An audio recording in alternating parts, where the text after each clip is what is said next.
ನೇತ್ರಾವತಿ ನದಿ ತೀರದಲ್ಲಿ ಶವ ಹೂತಿಟ್ಟಿರುವ ಪ್ರಕರಣ ಉದಯ್ ಕುಮಾರ್ ಜೈನ್ಗೆ ಎಸ್ಐಟಿ ಅಧಿಕಾರಿಗಳು ಬುಲಾವ್. ವಿಚಾರಣೆಗೆ ಉದಯ್ ಕುಮಾರ್ ಹಾಜರು. ವಿಜಯಪುರದ ಭೀಮಾ ತೀರದಲ್ಲಿ ಮತ್ತೆ ಗುಂಡಿನ ಸದ್ದು. ರೌಡಿ ಶೀಟರ್ ಭೀಮನಗೌಡ ಬೀರದಾರ್ ಮೇಲೆ ಫೈರಿಂಗ್. ಹಳೆ ವೈಷಮ್ಯ ಹಿನ್ನೆಲೆ ಶಂಕೆ.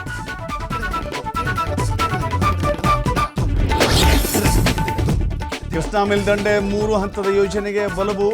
ಇಂದು ಮಹತ್ವದ ಸಭೆ ಕರೆದ ಡಿಸಿಎಂ ಡಿಕೆಶಿ. ಸಾಧಕ ಬಾಧಕಗಳ ಕುರಿತು ಚರ್ಚೆ. ಕೆಎಸ್ಆರ್ಟಿಸಿ ಬಸ್ ನಿಲ್ಲಿಸದ ಹಿನ್ನೆಲೆ ಸಿಡಿದೆದ್ದ ಗ್ರಾಮಸ್ಥರು. ಬಾಗಲಕೋಟೆಯ ಶಿರೂರಿನಲ್ಲಿ ರಸ್ತೆ ಹೆದ್ದಾರಿ ತಡೆದು ಪ್ರತಿಭಟನೆ. ಅಧಿಕಾರಿಗಳ ವಿರುದ್ಧ ಆಕ್ರೋಶ.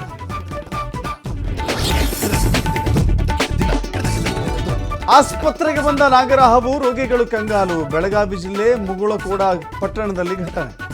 ಕೊಪ್ಪಳದ ಗ್ರಾಮದಲ್ಲೇ ಓಡಾಡಿದ ಕರಡಿ.